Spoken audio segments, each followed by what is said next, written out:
17வது கேள்வி பதில நாங்க கற்றுக்கொள்ளும்படி ஆயத்தப்பட்டிருக்கிறோம். 17வது கேள்வி பதில்.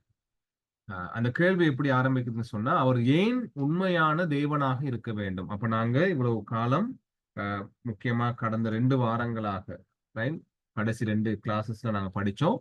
அவர் ஏன் உண்மையான மனிதனாக இருக்க வேண்டும் என்பதை நாங்க படித்தோம். ஒரு இரட்சகர், ஒரு ரட்சிப்பை கொடுக்க வல்ல ஒரு மீட்பர், மத்தியஸ்தர், அவர் வந்து ஒரு உண்மையான பரிசுத்தம் உள்ள மனிதனாக இருக்க வேண்டும் என்பதை நாங்க படித்தோம்.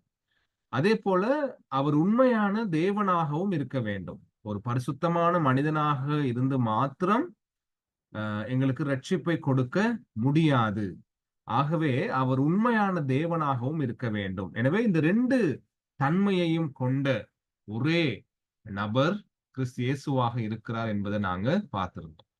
எனவே இந்த கேள்வி அவர் ஏன் உண்மையான தேவனாக இருக்கணும் என்றதை நாங்க இன்றைக்கு படிக்க இருக்கோம். அதுக்கான பதில், அவர் தம்முடைய தெய்வீக வல்லமையினால் தேவ கோபத்தின் பாரத்தை மனித தன்மையிலேயே சுமந்து நீதியையும் ஜீவனையும் நமக்காக சம்பாதிக்க முடியும். இதை நாங்க விளக்கமாக இந்த கேள்வி, இந்த பதில நாங்க பார்த்திருக்கிறோம். சரியா? ஏன் அவர் தேவனாக இருக்க வேண்டும் என்ற கேள்விக்கான பதில். ரைட். இயேசுவானவர் தேவனாய் இருக்கிறார் எனும் போது ரைட் என்ன நாங்க பார்க்கிறோம்? அவர் திரியேக தேவனில் நாங்க திரியேக தேவனை நாங்க நமஸ்கரிக்கிறோம். எனவே அந்த திரியேக தேவனின் 2வது நபராக சொல்லப்படுகிறார். அதாவது பிதா, குமாரன், பரிசுத்த ஆவியானவர்னு சொல்றோம் இல்லையா? அப்ப அந்த பிதா, குமாரன், அதாவது 2வது நடுவுல இருக்கிற 2வது நபராக இருக்கின்ற அந்த திரியேக தேவனின் அந்த நபர் ரைட் குமாரனானவர் எப்படியாப்பட்டவரா இருக்கிறாராம்? பிதா மற்றும் பரிசுத்த ஆவியானவருக்கு சமமானவராக இருக்கிறார். சரியா? அங்க வந்து உயர்வு தாழ்வு இல்ல, ஒருத்தர் வல்லமை உள்ளவர் மற்றவர் வல்லமையில குறைந்தவர் என்று இல்லாமல் அவர்கள் இருவரும், அவர்கள் மூவரும் ஒரே சம வல்லமை உள்ளவர்களாக சமமானவராக இருக்கிறார் என்பதை நம்ம கவனிக்கிறோம். எனவே இன்றைய நாள நம்ம ஆண்டவர் இயேசுவை பற்றி படிப்பதினாலே அவர் தேவனாய் இருக்கிறார். ஏன் தேவனாய் இருக்க வேண்டும், எப்படி தேவனாக இருக்கிறார்னு சொல்லி பார்க்கும் பொழுது அவர் பிதா மற்றும் பரிசுத்த ஆவியானவருக்கு சமமானவராக இருக்கிறார் என்பதை நம்ம கவனிக்கிறோம். சரியா? ஏன் இது முக்கியம் என்று சொன்னால், இன்றைய காலத்துல அநேகர் என்ன செய்யறாங்கன்னு சொன்னா, கிறிஸ்துவனுடைய தெய்வீக தன்மையை என்ன செய்யறாங்க? மறுதளிக்கிறாங்க. ரைட்டா? என்ன என்ன சொல்றாங்க? அவர் வந்து சாதாரண மனுஷன் அல்லது பெரியவர்கள்ல ஒருத்தர், மனிதனாக வந்து ஒரு பெரியவராக புத்தர், காந்தி, புத்தர் போன்றவர், அடுத்து இயேசு, அந்த மாதிரி நல்ல முன்மாதிரியை காண்பித்து வாழ்ந்தவர்கள் என்று சொல்லி இன்னைக்கு சொல்றாங்க. ரைட்? அதாவது இயேசுவை பற்றி வேதத்தை குறித்து அறியாதவர்கள். அப்போ நாங்க கவனிக்கிறோம் என்னது? அவர் திரியேக தேவனில் 2வது நபராக குமாரனாக இருக்கிறார். அவர் பிதாவுக்கும் பரிசுத்த ஆவியானவருக்கும் சமமான தெய்வீக தன்மையை, தேவனாக அவர் சமமானவராக இருக்கிறார் என்பதை நம்ம பார்க்கிறோம். சரியா? அப்போ இப்படி மறுதளிக்கும் பொழுது, அதாவது இயேசு தேவன் அல்ல என்று மறுதளிக்கும் பொழுது என்ன நடக்கும்? அவங்களுக்கு ஆத்மாவுக்கான நரக தண்டனை ரைட் அது அதை கொண்டு வந்து தருகிறதாக இருக்குது இல்லையா? அதாவது அவர் மனுஷன் மட்டும்தான் அப்படின்னு அப்படின்னு ஒருத்தர் நம்புவான்னு சொன்னா அவனுக்கு ரட்சிப்பு கிடைக்க போறது கிடையாது. ரைட் என்பதை நம்ம கவனிக்கிறோம். பாருங்க, யோவான் 1:1 ஆதியிலே வார்த்தை இருந்தது, அந்த வார்த்தை தேவனிடத்தில் இருந்தது, அந்த வார்த்தை தேவனாய் இருந்தது, அவர் ஆதியிலே தேவனோடு இருந்தார் என்று சொல்லப்படுகிறது இல்லையா? அப்போ என்ன நாங்க பார்க்கிறோம்? ஆதியிலே வார்த்தை இருந்தது, அந்த வார்த்தை தேவனிடத்தில் இருந்தது, அந்த வார்த்தை தான் என்னவா இருந்ததாம்? தேவனாய் இருந்தது. ரைட்? அப்ப கிறிஸ்து இயேசுவானவரை குறித்து யோவான் சுவிசேஷமாக எழுதும் பொழுது சொல்றாரு, அந்த வார்த்தையானவர் ரைட் தேவனாக இருந்தார் என்று சொல்றதை நம்ம பார்க்கிறோம். அப்போ கிறிஸ்து தேவன் என்பதை இந்த வார்த்தைகள் நமக்கு காண்பிக்கிறது. அதே போல யோவான்ல 1ஆம் அதிகாரத்துல 3ஆம் வசனம் சொல்லுகிறது, சகலமும் அவர் மூலமாய் உண்டாயிற்று, உண்டானதொன்றும் அவராலே அல்லாமல் உண்டாகவில்லை. சரி, அவர் தேவனாய் இருந்தார், அவர் மூலமே யாவும் படைக்கப்பட்டது. ஒரு காரியம் கூட அவர் இல்லாம உண்டாக்கப்படல என்று நாங்க பார்க்கிறோம். இந்த 1ஆம் அதிகாரம் யோவான்ல 3ஆம் வசனத்துல உண்டானது ஒன்றும் அவராலே அல்லாமல் உண்டாகவில்லை. எல்லா படைப்புகளிலும் அவர் இடைப்பட்டிருக்கின்ற தேவனாக இருக்கிறார் என்பதை காண்பிக்கிறது. அதே யோவான் 1:10 வாசிக்கிறோம், அவர் உலகத்தில் இருந்தார், உலகம் அவர் மூலமாய் உண்டாயிற்று, உலகமும் அவரை அறியவில்லை. சரியா? அப்போ 3ஆம் வசனத்துல அவதானிச்சோம், அவராலே அல்லாமல் ஒன்றும் உண்டாகவில்லை என்று சொல்லி. 10ஆம் வசனத்துல இங்க காண்றோம், உலகம் அவர் மூலமாய் உண்டாயிற்றுன்னு சொல்லி. அப்ப அவர் சிருஷ்டி கர்த்தராக அங்கு காணப்படுறதை நம்ம கவனிக்கிறோம். அதே மாதிரி அதே யோவான் 1ஆம் அதிகாரத்துல 14ஆம் வசனத்துல வாசிக்கிறோம், அந்த வார்த்தை மாம்சமாகி. 1:1 வாசிச்சோம் இல்லையா? ரைட்? அந்த வார்த்தை தேவனோடு இருந்தது, தேவனாய் இருந்தது. அந்த வார்த்தையின் மூலம் யாவும் சிருஷ்டிக்கப்பட்டது, உலகம் அவர் மூலமாக சிருஷ்டிக்கப்பட்டது. அப்படி இருக்கின்ற அந்த தேவனானவர், அந்த கடவுளானவர் என்ன செய்யறாரா? 14ஆம் வசனம், அந்த வார்த்தை மாம்சமாகி கிருபையினாலும் சத்தியத்தினாலும் நிறைந்தவராய் நமக்குள்ளே வாசம் பண்ணினார். அவருடைய மகிமையை கண்டோம், அது பிதாவுக்கு ஒரே பேரானவருடைய மகிமைக்கு ஏற்ற மகிமையாகவே இருந்தது. ரைட்? அது திரியேக தேவனின் அந்த 2வது நபராகிய குமாரனை நாங்கள் கண்டோம், அந்த பிரசன்னத்தை, தேவனுடைய பிரசன்னத்தை நாங்கள் உணர்ந்தோம் என்று அவங்க சொல்றதை நம்ம அந்த யோவான் 1ஆம் அதிகாரத்துல நாங்க பார்க்கிறோம். ரைட்? அப்ப ஆதியில இருந்தார் வார்த்தையாக, அவர் தேவனிடத்தில் இருந்தார், அவரே தேவனாக இருந்தார். ரைட்? அவர் மூலம் யாவும் உண்டானது. ரைட்? உலகம் அவர் மூலம் உண்டானது. அப்படியான வார்த்தையானவர் என்ன செய்யறாரா?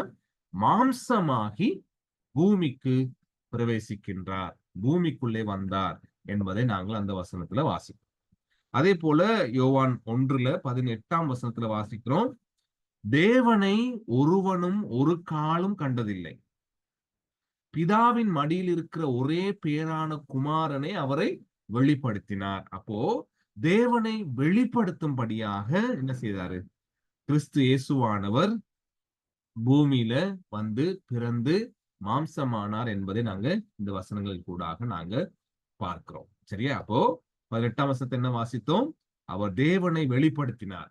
சரியா? அப்ப என்ன நாங்க காண்றோம்னு சொன்னா, தேவனை ஒருவர் வெளிப்படுத்த வேண்டும் என்று சொன்னால், தேவன் யார், அவர் எப்படியானவர், எப்படியாப்பட்ட குணாதிசயம் உடையவர், எப்படியான தன்மைகளை கொண்டவர் என்று வெளிப்படுத்த வேண்டும் என்று சொன்னால், அது யாரால முடியும்? தேவனாலே மட்டுமே முடியும். அவரால மட்டும்தான் முடியும் அவரை வெளிப்படுத்த. யாரும் அவரை தேடி கண்டுபிடிச்சு ரைட் அவர் எப்படியானவர்னு சொல்லி கண்டுபிடிக்கக்கூடிய வல்லமை உள்ளவன் ஒருவனும் இல்லை. எனவே தேவனை வெளிப்படுத்துகிறார் என்பதை நாங்க இங்க கவனிக்கிறோம். சரியா? அப்போ ஹைல்பர்க் கேட்டகிசம் எங்களுக்கு சொல்லுது அந்த பதில்ல, திருத்துவத்தின் 2வது நபராகிய தேவகுமாரனானவர் மனித தன்மையில் இணைவதே திரு அவதாரம், ரைட், அல்லது மாம்சமாகுதல் என்று அழைக்கப்படுகிறது. இன்கார்னேஷன் என்று சொல்லி ஆங்கிலத்துல சொல்றாங்க. அப்போ என்ன நாங்க பார்க்கிறோம்னு சொன்னா, அந்த தேவனோடு ஆதியில இருந்த, தேவனாக இருந்த, யாவற்றையும் படைத்த அந்த கர்த்தர் என்ன செய்தாரா? மாம்சமாகுகிறார் அல்லது திரு அவதாரம், சரியா நல்ல தமிழ்ல சொல்லுவோம், திரு அவதாரம் எடுக்கிறார் என்று சொல்லும் பொழுது என்ன நாங்க பார்க்கிறோம்னு சொன்னா, அந்த கடவுள் என்ன செய்யறாரு? மனித தன்மையில வந்து தன்னை இணைத்து கொள்ளுகின்றார். மனித உடலோடு, மனித உடலோடு தன்னை, அந்த தேவ தன்மையை இணைத்து கொள்ளுகின்றார். மாம்சமாக மாறுகிறார். உண்மையா அவருக்கு சரீரம் இல்லை இல்லையா? அவர் ஆவியான கர்த்தர். ஆனால் இரட்சகராக, மீட்பராக அவர் இருக்க வேண்டிய பூமிக்கு வர வேண்டி இருப்பதினாலே அந்த மீட்பர் மனிதனாகவும் தேவனாகவும் இருக்க வேண்டி இருப்பதினாலே என்ன செய்றாரு? அவர் மனித ரூபத்திலே கன்னி மரியாளுடைய வயிற்றிலே பிறந்து பிறக்கிறார். அதே நேரத்துல அவர் தேவனினாலே பரிசுத்த ஆவியானவர் மூலம் உட்பவித்து பிறக்கிறார். எனவே மனித தன்மையையும் தேவ தன்மையையும் ஒன்றாக கொண்ட அந்த அதிசயமான குழந்தையாக, அதிசயமான தேவனாக அவர் இந்த பூமியில வந்து பிறக்கிறார் என்பதை நம்ம பார்க்கிறோம். அப்போ திரு அவதாரம் மாம்சமாகிறார். மனுஷ தன்மையில தன்னை அந்த தேவ தன்மையை கொண்டு வந்து என்ன செய்யறார்? இணைச்சு கொள்றார். அப்போ கீழே எழுதியிருக்கிறாங்க அந்த ஹைல்பர்க் கேட்டகிசம்ல பாருங்க, இது நமது அறிவுக்கு எட்டாத உண்மை.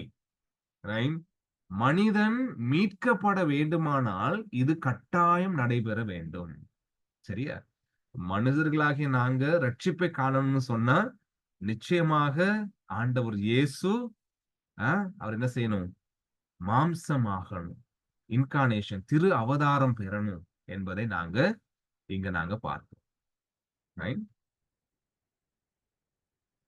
அப்போ அந்த காலத்துல திருச்சபைகள் நம்ம வரலாற்றுல, கிறிஸ்தவ வரலாற்றுல பார்க்கிறோம், திருச்சபைகள் எழும்புகின்ற அந்த காலத்துல பைபிள குறித்து, பைபிள்ல இருக்கின்ற சத்தியங்களை குறித்து பலவிதமான கேள்விகள் மக்களால் எழுப்பப்பட்டுச்சு. பலவிதமான அவிசுவாசமான காரியங்கள் சொல்லப்பட்டுச்சு. அதுல சிலர் என்ன சொன்னாங்கன்னு சொன்னா, இந்த ஹைல்பர்க் கேட்டகிசம்ல போட்டிருக்கிற மாதிரி ஏரியனிசம் என்று சொல்லுகின்ற ஒரு சிந்தனையை கொண்டவர்கள் என்ன சொன்னாங்கன்னு சொன்னா, அந்த காலத்துல கிறிஸ்து தேவனுடைய படைப்புகள் எல்லாவற்றிலும் உன்னதமானவர், அவர் தேவன் கிடையாது என்று ஏரியஸ் போதித்தார். கிறிஸ்துவின் தெய்வீக இயற்பண்புகளை அவர் மறுதலித்தார். அப்ப அந்த ஏரியனிசம்னு சொல்றது என்ன? ஏரியஸ் என்று சொல்லப்படுகின்ற ஒருவர் மூலம் போதிக்கப்பட்ட போதனை. அவங்க என்ன சொன்னாங்கன்னு சொன்னா, கடவுள் வந்து படைப்புகள் எல்லாவற்றிலும் உன்னதமானவர், படைப்புகள்ல மேன்மையானவராக இருக்கிறார். ஆனா அவர் யாரும் இல்லையா? கடவுள், தேவன் இல்லைன்னு சொல்லி அவர் போதிச்சார். சரியா? அடுத்து அப்போலோனியனிசம் என்று சொல்லப்படுகின்ற அப்போலினாரிசம் என்று சொல்லப்படுகின்ற அவர்கள் என்ன சொன்னாங்கன்னு சொன்னா, கிறிஸ்து கடவுள்தான், ஆனால் அவர் முழுமையான மனிதன் கிடையாது என்று அப்போலோனியர்கள் போதித்தார்கள். கிறிஸ்துவின் மனித இயற்பண்புகளை அவர்கள் மறுதலித்தார்கள். அப்போ ஏரியனிசம் என்ன சொன்னுச்சு? அவர் படைப்புகள்ல உன்னதமானவர், ஆனா கடவுள் இல்ல. அப்ப அப்போலினியர்கள் என்ன சொல்றாங்க? அவர் கடவுள், ஆனால் மனுஷன் கிடையாது என்று சொல்லி அவங்க சொன்னாங்க. அடுத்து நெஸ்டோரியனிசம் என்று சொல்றவங்க என்ன சொன்னாங்கன்னு சொன்னா, இயேசு கிறிஸ்து தெய்வீக தன்மை உடையவராக இரு கடவுள் மற்றும் மனித இயற்பண்புகளை உடைய ஒரே நபராக இல்லாமல் தனித்தனியே கடவுளாகவும் மனிதனாகவும் இருந்தார் என்று நெஸ்டோரியஸ் போதித்தது. கிறிஸ்துவின் ஆள் தத்துவம் ஒருமைப்பாட்டை மறுதலித்தது. அவங்க என்ன சொல்றாங்க? கிறிஸ்து கடவுள் தான், கிறிஸ்து மனிதன் தான், ஆனால் அவங்க ரெண்டு பேரும் ஒன்றாக இருக்கல. ஒரு நேரத்துல அவர் கடவுளாக இருந்தாரு, ஒரு நேரத்துல அவர் மனுஷனாக மட்டும்தான் இருந்தாரு.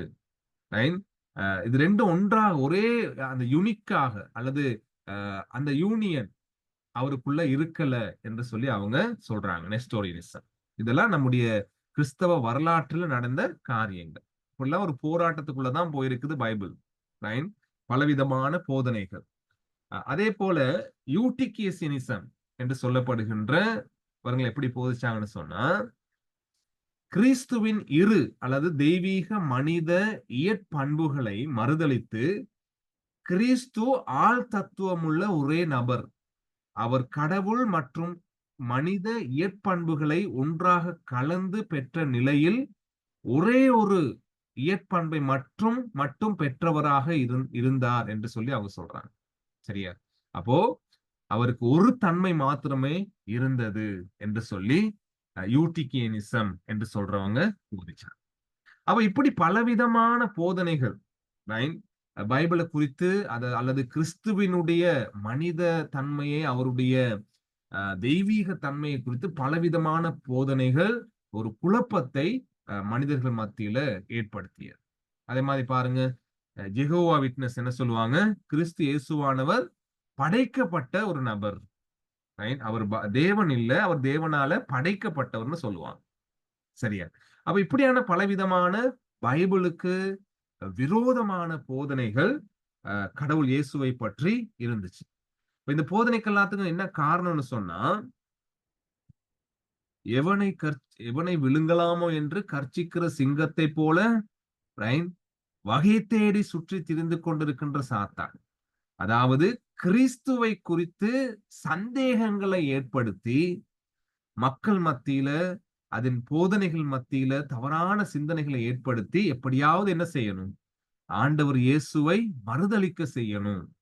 மக்களை தன்னுடைய இருள் ராஜ்யத்துக்குள்ள, நரகத்துக்குள்ள தனக்கு அடிமைகளாக மட்டும்தான் அவங்க இருக்கணும் என்பதற்காக அவன் பயன்படுத்திய ஆயுதங்களாக இந்த போதனைகள் வரலாற்றில் இருந்திருக்கு. இயேசுவை மறுதலிக்க செய்த போதனைகள். இப்படி பல போதனைகள் இருந்திருக்குது. எனவே உண்மையாக வேதாகம ரீதியாக கடவுளுடைய வார்த்தையை கற்று அந்த வார்த்தைக்குள்ள எப்படி கடவுள் தன்னை வெளிப்படுத்தி இருக்கிறார் என்பதை காண்பிக்கும்படி அந்த காலத்துல கெல்சிடியன் என்று சொல்லப்படுகின்ற ஒரு மகாநாடு நடந்துச்சு. அந்த மகாநாட்டுல என்ன செய்யறாங்க? ஒரு அறிக்கை எழுதுறாங்க.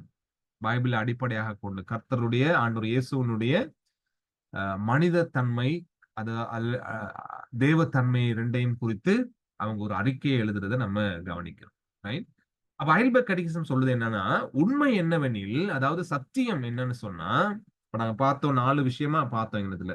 அதே போல யெகோவா விட்னஸோடு சேர்த்து 5 காரியம் பார்த்தோம். எப்படி ஆண்டவர் இயேசுவை மறுதலிக்கும்படியாக, அவருடைய தன்மைகளை மறுதலிக்கும்படியான போதனைகள் வந்துச்சுன்னு சொல்லி. ஆனா உண்மையான சத்தியம் என்னன்னு சொன்னா, நம்முடைய தேவன் இயேசு கிறிஸ்து இருவேறுபட்ட இயற்பண்புகளை தன்னிடம் பெற்ற தேவனுடைய குமாரன் ஆவார். சரியா?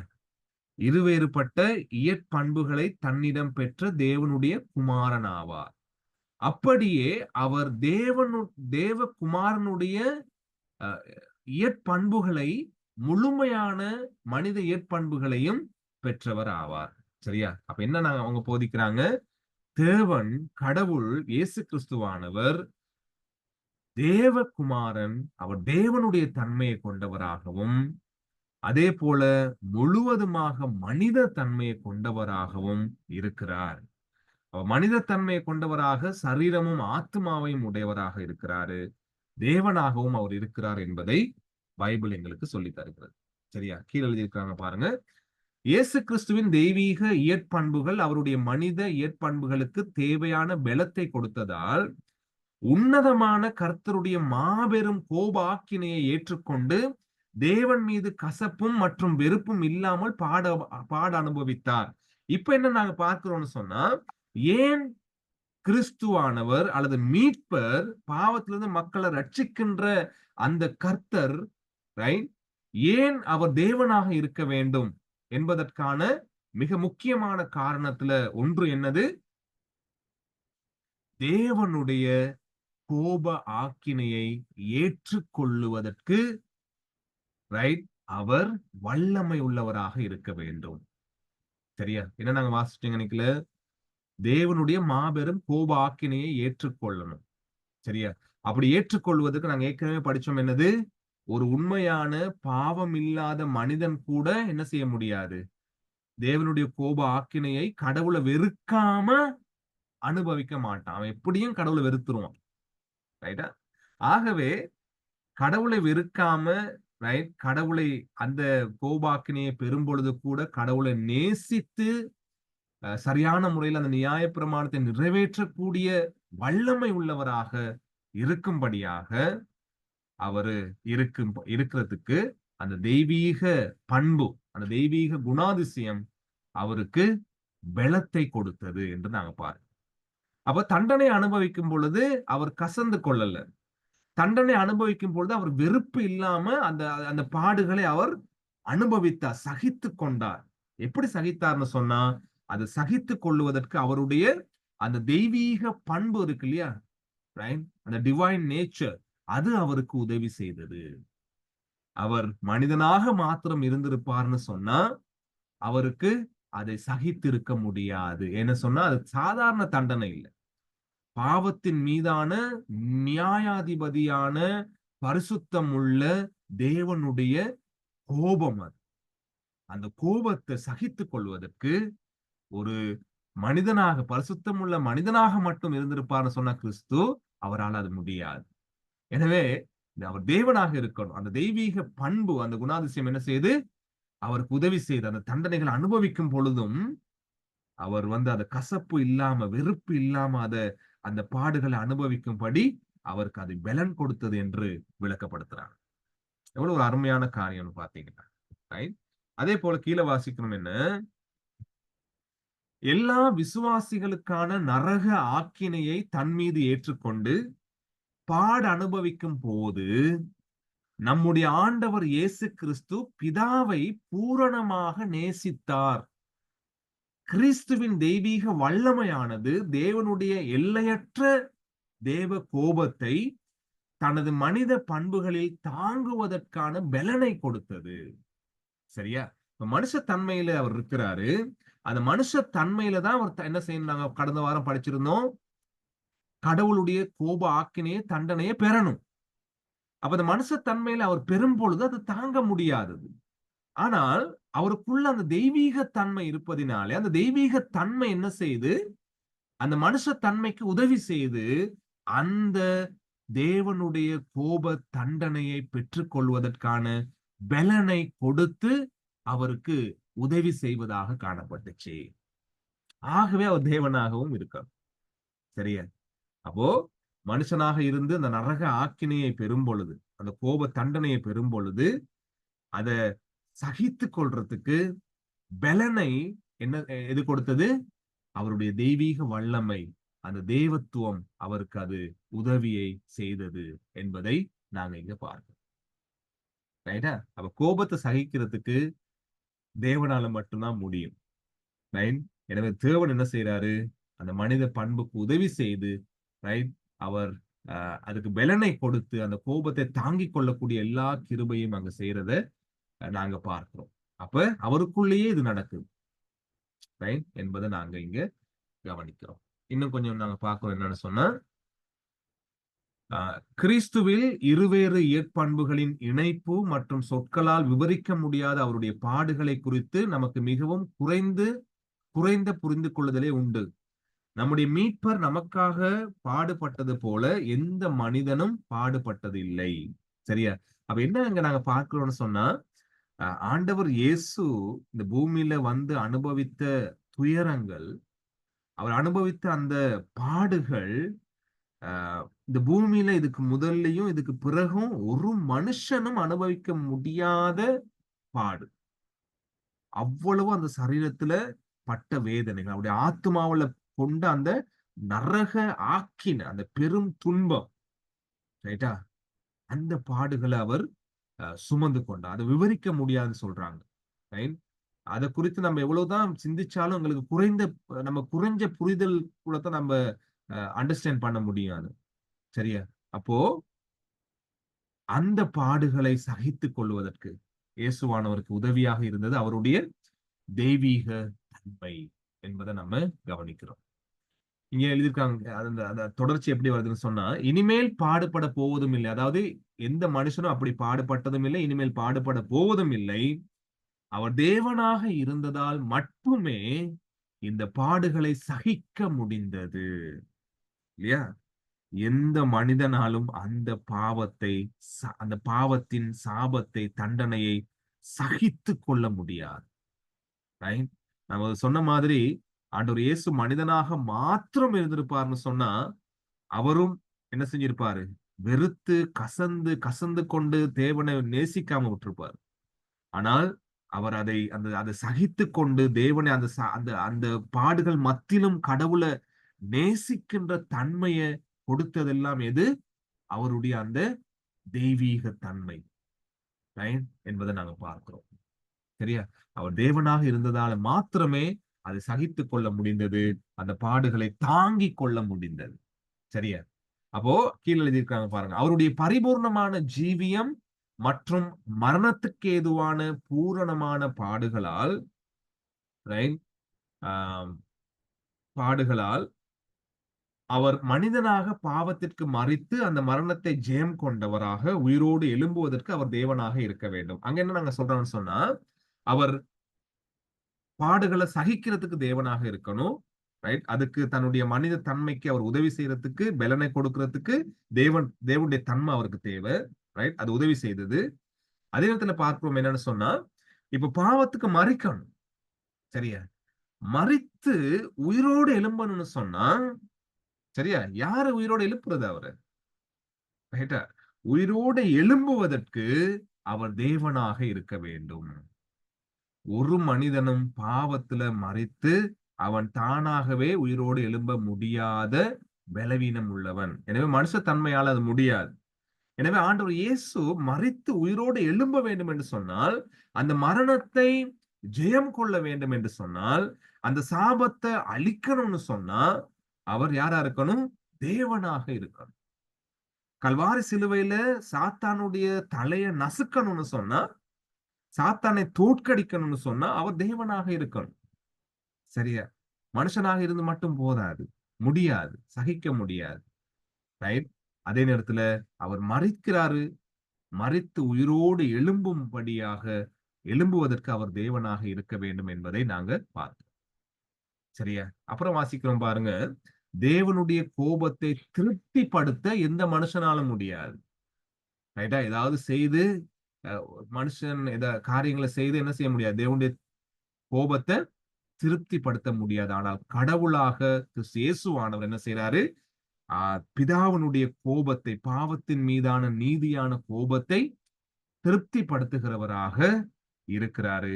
அதே நேரத்துல திருப்திப்படுத்தி அந்த மரணத்திலிருந்து உயிரோடு எழும்பி, அதே நேரத்துல நீதியையும் நித்திய ஜீவனையும் நமக்கு சம்பாதித்து தருகிறார்.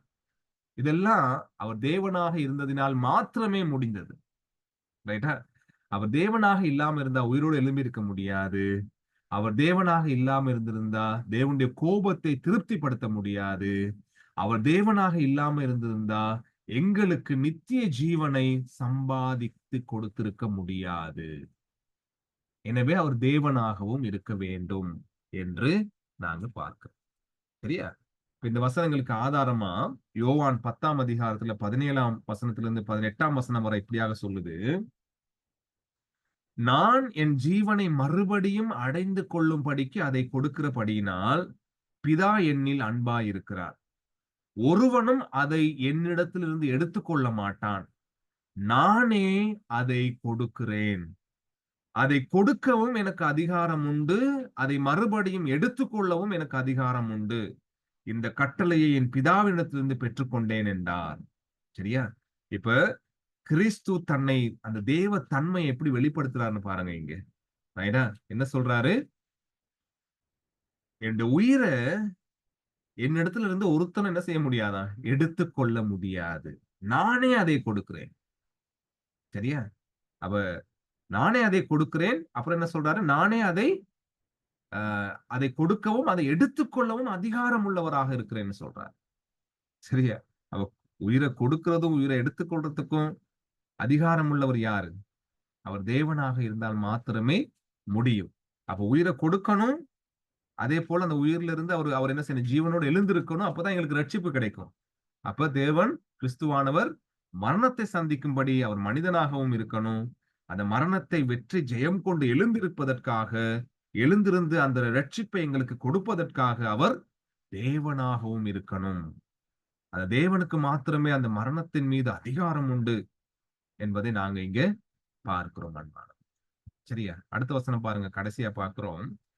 பிலிப்பியர் 2ஆம் அதிகாரத்துல 6ஆம் வசனத்திலிருந்து 8ஆம் வசனம்.